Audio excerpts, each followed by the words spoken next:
कहते हैं दिल का रास्ता पेट से होकर गुजरता है। इसी सोच के साथ सिर्फ 8वीं पास एक लड़के ने छोटी सी दुकान से 9,000 करोड़ के कारोबार की नींव रखी। हर घर में इस कंपनी का प्रोडक्ट आपको मिल जाएगा। आपने भी कभी न कभी हल्दीराम की भुजिया या नमकीन खाई होगी, लेकिन क्या आप इसकी सफलता की चटपटी कहानी के बारे में जानते हैं? दोस्तों, कहते हैं ना, मेहनत और लगन कभी भी बेकार नहीं जाती है।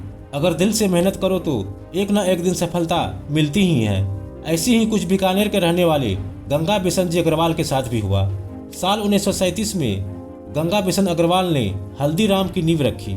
छोटी सी दुकान में भुजिया नमकीन बेचते थे। बिशन अग्रवाल की माँ उन्हें प्यार से हल्दीराम कहकर बुलाती थी, इसलिए उन्होंने अपने नमकीन का नाम भी हल्दीराम ही रखा। उन्होंने नमकीन और भुजिया बनाने की कला अपनी बुआ बिखी बाई से सीखी थी। हालांकि उन्होंने इसे बनाने में कई बदलाव किए। लोगों को उनके नमकीन का स्वाद पसंद आने लगा। उन्होंने बेसन की जगह मोठ दाल का इस्तेमाल किया, जिससे स्वाद बढ़ता चला गया और ग्राहक भी। भुजिया और नमकीन को लेकर उनका प्रयोग चल गया। उन्होंने अलग अलग तरह का भुजिया बनाना शुरू किया, कोई पतला तो कोई मोटा, लेकिन जो सबसे ज्यादा हिट रहा वो था हल्दीराम की एकदम पतली भुजिया। लोगों को उनका चटपटी और क्रिस्पी स्वाद खूब पसंद आया। लोगों को पसंद तो आ रहा था, लेकिन बाजार तक उसकी पहुंच बढ़ नहीं रही थी। बिशन जी अग्रवाल भले ही 8वीं पास थे, लेकिन उनके पास गजब की मार्केटिंग स्किल थी।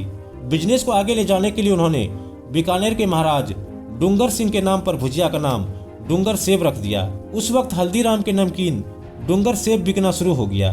महाराज का नाम जुड़ते ही हल्दीराम का भुजिया तेजी से मार्केट में फैलने लगा। उस वक्त उस नमकीन की कीमत मात्र 5 पैसे प्रति किलो थी। धीरे धीरे हल्दीराम का भुजिया बीकानेर में पॉपुलर हो गया। काम बढ़ता चला गया। साल 1941 तक हल्दीराम की नमकीन का स्वाद बीकानेर के आसपास तक फैल चुका था। बिशन जी अग्रवाल इसे पूरे देश में फैलाना चाहते थे। एक बार वो कोलकाता में एक शादी में शामिल हुए। अपने साथ वो भुजिया लेकर गए थे। उनकी भुजिया का स्वाद उनके रिश्तेदारों और दोस्तों को काफी पसंद आया।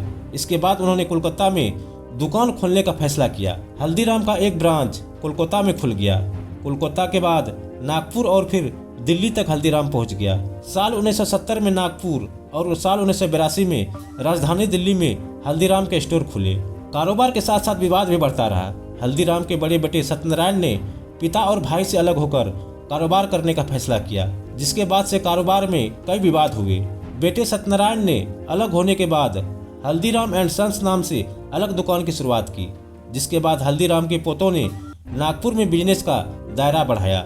नागपुर और साउथ में भी हल्दीराम का कारोबार फैल गया। ग्राहकों तक पहुंचने के लिए कंपनी ने अपने कारोबार को 3 हिस्सों में बांट दिया। इस बंटवारे का मकसद अधिक से अधिक ग्राहकों तक आसानी से पहुंचना था।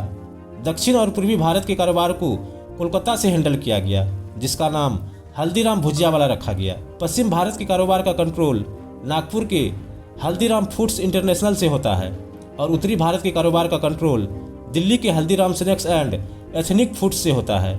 हल्दीराम भले ही कारोबार के बंटवारे को लेकर विवाद में रहा हो, लेकिन इसके बावजूद वो देश का नंबर 1 स्नैक्स ब्रांड बना रहा है। साल 2003 में हल्दीराम अमेरिका में अपने प्रोडक्ट्स का निर्यात शुरू कर दिया।